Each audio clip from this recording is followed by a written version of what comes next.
All right, so I forgot to hit the record button on the live seminar session, so now I'm going to redo everything that we talked about just by myself, because why not? So we'll start with a few announcements here. So I messed up earlier in the week. Monday, my brain was just not functioning, and I managed to skip over basically the end of Unit 4. I forgot that we had another week on the reading guide, and that then the test was supposed to be next week. Well, I forgot the test entirely. And we just went on to Unit 5. So, here's what we're going to do. Units 4 and 5 reading guide last call will be next Friday, which is the last regular day of class. Okay, so by 8 p.m. that night, both 4 and 5 need to be done and turned into Moodle. I guess if you want to consider, having a grace period on that, then they're due on Monday, and the end of the grace period's Friday. I would just prefer to say, you know what, get them in by Friday. Okay, so that's how that's working. The other thing was we skipped the Unit 4 test. Units 4 and 5 really go hand in hand anyway. So I'm just going to combine those two tests into one test, and that will take place next week. It'll be live on Monday. It will be due Friday. You will get the grace period to Monday of the following week. Okay, so you don't get a full 5-day grace. I will give you through Monday at 8 p.m., which is actually Martin Luther King Day, so we don't actually have school. But that's when that's going to be set to expire. This is not reflected in Moodle yet, but it will be. So yeah, that's how we're going to... Oh wait, I just said last call will be Wednesday of... Okay, that's fine. Wednesday of finals week. I'll make it work. Next week, I will post the instructions for taking the final exam. So be aware of that. That final exam is on a different platform than what we typically use. It's not just a Moodle test. It's going to be a different test because it's a common content assessment that all U.S. history students will be taking across the district. So, yeah, that's why that's happening that way. You will have to sign up for a specific time to take it. I will be proctoring it on Zoom. So you'll basically have a Zoom either on your phone, pointed at your face, or you can have it on your computer, camera facing you, and then take the test in another window. However you want to work that is fine, but that's how that's going to work. So you're going to have to take it at a specific time. I will have a form for you to fill out next week that will express when you're going to take that. The times will be Tuesday, Wednesday, and then Thursday morning will be the last one because I need that much time to get through everything else and have everything done by end of the day Friday. And then don't forget to do the seminar assignments, Week 17 CNN 10 News Quiz, and Week 17 Seminar Journal. All right, so we are dealing with World War I. This is a topic I wish we had more time on because we're really just going to have this week and next week. And this is something that World War I is so incredibly important to really everything we're going to talk about in semester 2. The end of World War I sets up World War II, sets up the Great Depression, sets up the Cold War, on and on and on. Really, the rest of the 20th century stands on the shoulders of World War I and the treaty that ends that war. So, yeah, it's so important that we have a good understanding of World War I. And unfortunately, we only have 2 weeks to cover it because, finals. Okay, so the countries in pink on this map are the Central Powers.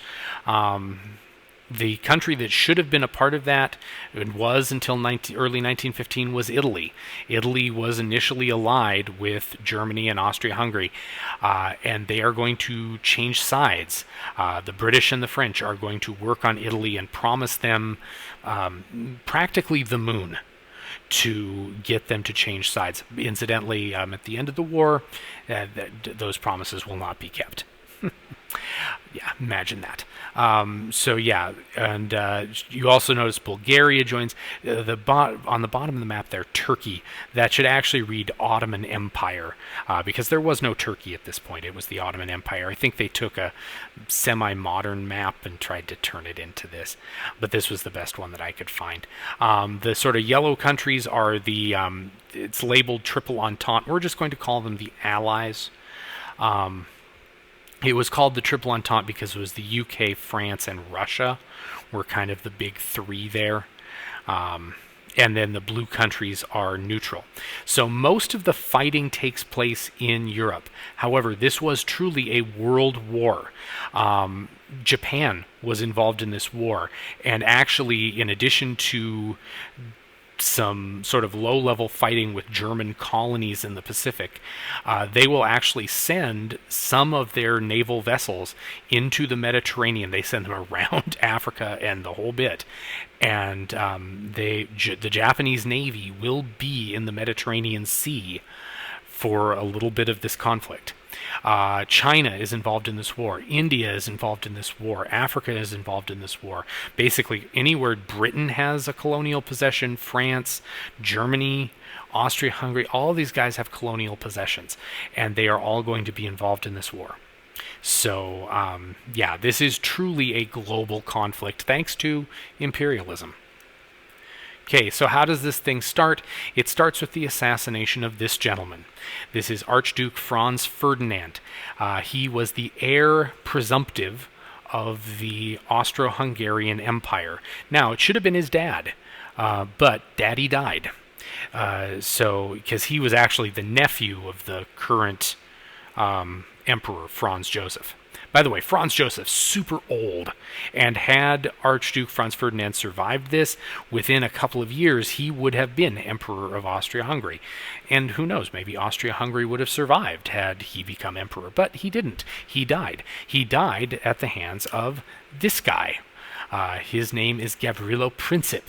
Princip was a 19-year-old, so not that much older than you all, member of a Serbian nationalist group called the Black Hand. This assassination takes place in the city of Sarajevo in the country that we now know as Bosnia and Herzegovina. The Serbians and the Serbian nationalists in particular, people like Princip, felt that Bosnia should be a part of Serbia. Bosnia to this day has a massive Serb population. They also have a massive Croatian population. They also have a massive Muslim population. It's kind of a melting pot. But the Serbs really felt that they should control Bosnia. By the way, that feeling will be revived in the 1990s, and this will be the site of a massive civil war. So anyway, the Black Hand and Gavrilo Princip are going to try and assassinate Archduke Franz Ferdinand, and they're going to fail miserably all day on June 28th, 1914. They're going to try and throw a bomb into his car. It's going to bounce out. It's going to kill a bunch of other people, but and wound a bunch of people. But it's not going to kill Franz Ferdinand. By the way, Franz Ferdinand had to give up his descendants' claim to the Austro-Hungarian throne because he married a woman who was a commoner. She was not a member of a royal family. And so he had to basically sign a document that said, yeah, none of my kids can ever be, emperor, can ever follow me because they're not pure anymore, which is crazy. But anyway, so June 28th, the Black Hand fails all day. Guns misfire. Bombs bounce out of cars. Anyway, Gavrilo Princip and his group feel that they have failed. And Princip is walking down a back street in Sarajevo, dejected. He has failed at his mission. He has not succeeded in assassinating Franz Ferdinand. And behind him, he hears a car. This is not a common thing. Okay, it's not like today where cars are present everywhere. This was rare. This was, 1914. Not everybody had a car. So he turns around, and it is Archduke Franz Ferdinand's car. This is a back street of Sarajevo, should not have been there. His driver had gotten lost on the way to the hospital to visit victims of the bomb attack earlier in the day. So his driver gets lost, and he's turning around. He's making a U-turn, which, takes longer on streets that were designed for, horses and feet. So they have to slow down, and back and forth they go. And so Gavrilo Princip raises his gun, bang, bang, shoots the Archduke and his commoner wife. And so the heir to the Austro-Hungarian throne is dead. And this Serbian has done it. So a month passes. June becomes July 28th. And Austria-Hungary declares war on Serbia. Now, keep in mind, Gavrilo Princip was Serbian, but this is kind of like, let's say, the Westboro Baptist Church killed Prince Charles, and then Great Britain declared war on the United States. Would that really make a lot of sense? No. This was an extremist group within the United States. Didn't represent all Americans. But that's kind of what happened here. Well, if the United States was smaller than Britain. Okay, so anyway. Austria-Hungary declares war on Serbia. Bing, bang, boom. All right. And so this could have been just a little regional conflict. Except that Serbia had a big bad buddy. And that big bad buddy was Russia. Russia viewed itself, and continues to view itself, as the protector of the Slavic people. It's the largest Slavic nation. That's an ethnic group, Slavs. And so Russia, as the largest Slavic country in the world, sort of views itself as the protector of all the other Slavic peoples of the world. So at this point, Russia, which had just lost a war to Japan, first non-white power to defeat a white power in modern history, really since the Mongols. Russia is sort of laying drunkenly on the couch, and they notice their buddy being harassed by big bad guy Austria-Hungary. And they sort of, hey, get away from my friend, I'm going to attack you. Because Russia was, probably drunk. So Russia says, okay, we're going to declare war on Austria-Hungary to defend our buddy Serbia.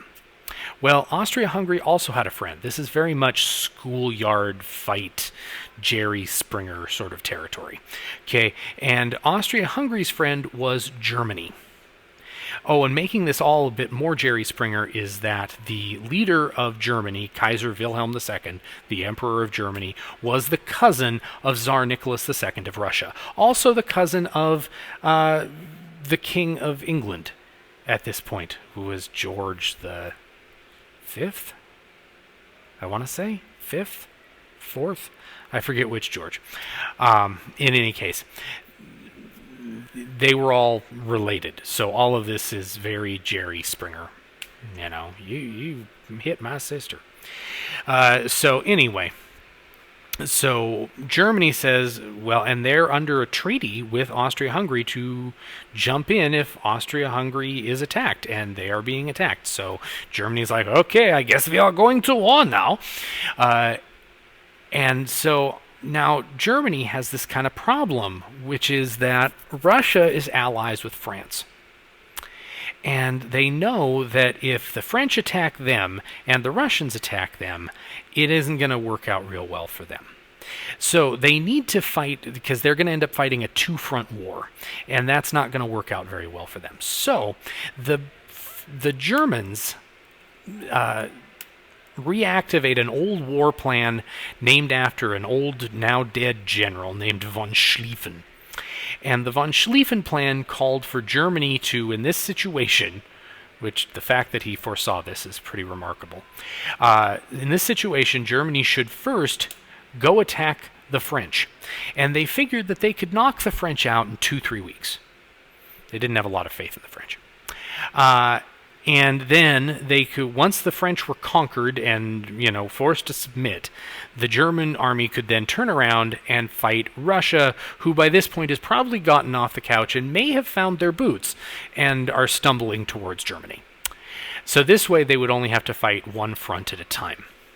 Also part of this plan was the fact that the French were going to reinforce their border with Germany. So von Schlieffen said, you should just go through Belgium. Belgium was, nice and parking lot-like. And so, just walk through Belgium. Well, Belgium was neutral, so they were going to violate Belgium's neutrality, which they didn't think was a big deal, except for the fact that Belgium also had a big bad buddy, Great Britain. So the British end up coming into the war once Germany invades Belgium to defend Belgium. It's not that they wanted, they really loved the French all that much. They didn't. But Belgium was their ally, and Belgium's neutrality was violated. So they jump in and help the French and the Belgians. And they stop the Germans about 60 miles north of Paris. And they're going to dig into trenches, and that's where the war is going to stay for 4 damned years. Okay? They are going to fight in trenches in France, trenches that stretch, by the way, from Switzerland to Belgium, and can still be seen on satellite images of northern France. Okay, that's the kind of scarring that took place. It's not that the trenches haven't been filled in, they have, but you can still see where they were. Yeah, so this is not good. By the way, the French also had a plan that was similarly naive. They were going to get all their guys together, whip them into a frenzy, and go take Berlin, and thought that the Germans weren't really going to respond. All of these guys really felt that they knew what the other ones were going to do, and that the other ones were stupid, and they were just going to be able to basically conquer, and it was all going to be good. And that led to a 4-year war of basically stupidity. Okay, so what caused this? This all happened, by the way, within a week. So July 28th, and a week later, all of these countries are at war. How does this happen? Well, they had been gearing up for this for some time. So one of the underlying causes, and you want to remember these, is imperialism. Imperialism was the competition between these countries to make their empires bigger. And there wasn't any more unclaimed territory. If you were going to make your empire bigger, it needed to be taking away land from another empire. Nationalism, and there were 2 ways that nationalism happened. Number 1, my country's better than your country. Okay, so these big countries were like, we are superior to you, so, we should attack you. Or you attack us, we're going to fight back. But then you also had within these countries these little sort of sub-nationalities, like the Poles and the Czechs and the Slovaks, who are all going, hey, we don't want to be part of your empire anymore. We want our own countries. And so that there are 2 ways that nationalism is playing into this war, and we'll see how that plays out in the Treaty of Versailles. Militarism. All of these countries were either directly controlled by military leaders or huge influence from military leaders. And then finally, the alliance systems. All of these countries were allies of each other, and they were all forced to basically live up to treaty obligations and go to war. Some of them were secret alliances, like Belgium's alliance with Britain was a secret. The Germans, had they known that walking through Belgium would bring Britain into the war, they wouldn't have done it. They didn't want Britain in this war. That was going to make things much more difficult. But they did, and it happened, and there you go. So this was fought in trenches. If you want to see what trench warfare was like during this war, please rent the movie 1917. It's really good, and it really shows trench warfare far better than these still images. These trenches were often filled with water because France is rainy in months that have vowels in them. So they were commonly filled with water. The trenches were home to lots and lots of disease, including things like trench foot, which caused people to have their toes and feet amputated because they were basically bacterial infections that would kill you if left untreated. Cholera, dysentery, influenza, you name it, they got it in the trenches, because there were also no potties to go into. It's not like you went, oh, time out, I need to go use the potty. No, you went to the potty in the trench. Nasty, nasty business. Your goal was to go and take the next trench, and the problem was that the new weapons that were used in this war made that very, very difficult. Things like machine guns. You go to take the next trench and you get mowed down by machine gun fire. Grenades. Rapid fire artillery, poison gas. This included chlorine gas, which, if inhaled, would create hydrochloric acid in your lungs and burn your lungs from the inside out, and mustard gas, which would cause exposed skin to blister and burn. You didn't want to breathe that in either. That was bad. It was called mustard gas because it had a smell that was not unlike mustard. So all of these were horrible things, and so gas masks had to be used. It was, if you remember back to the Civil War, everybody had facial hair. Starting in World War I, soldiers couldn't really have facial hair anymore because you couldn't get a mask to seal over your face if you had facial hair. That's why to this day, military and firefighters either are not allowed to have facial hair at all, or it has to be very, very thin, because to have, big mustaches and goatees, if you have to put on a mask, it's not going to seal correctly. So yeah, gas masks become common use. That's incidentally one of the reasons why Hitler was a soldier in World War I, and he went down to that little Charlie Chaplin mustache because he was the victim of a gas attack, and he couldn't get the gas mask to seal over his face. So again, machine guns were a huge advancement in this war, and millions and millions and millions and millions and millions of people died in this war. And this was also the first war that saw massive loss of civilian life, in addition to loss of military lives. Oh, you also had tanks used in this war. The French started with tanks. The Americans are going to use them more and better later in the war. But even, if you were in a tank, didn't necessarily protect you. You had to drive around with somebody on the top of it. That's what George Patton did during this war. He was the guy that rode on top of the tank. By the way, he was injured, as Forrest Gump might say, in the buttocks, while riding on top of a tank in this war. So in the United States, you had people that basically wanted to remain neutral. That was very popular. People didn't think that this was something that we needed to be involved in. Popular song, I Didn't Raise My Boy to Be a Soldier. I'm going to play you just the first little bit.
Yeah, so that was a very popular song in the United States.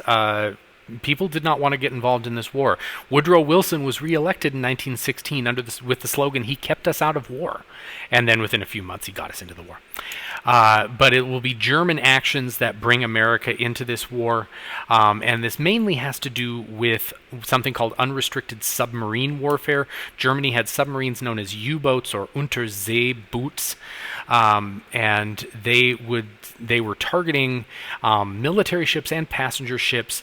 At first, British and French liners because a lot of those ships were also carrying weapons.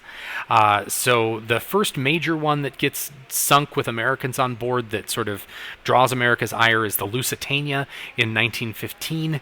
128 Americans die on this sister of the Titanic.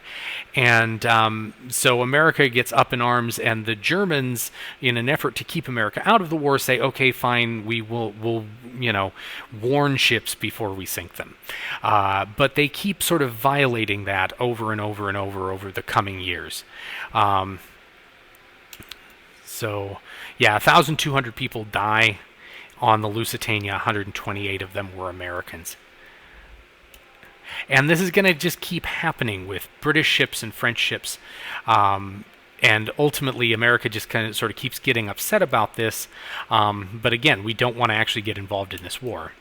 The things that are going to ultimately sort of push us over the edge. Number one, the Germans are going to try and recruit Mexico to invade the American Southwest and keep America busy so that we can't actually get involved in the war. Now, Mexico spurns this. They say, yeah, we're having our own civil war, but thanks for thinking of us.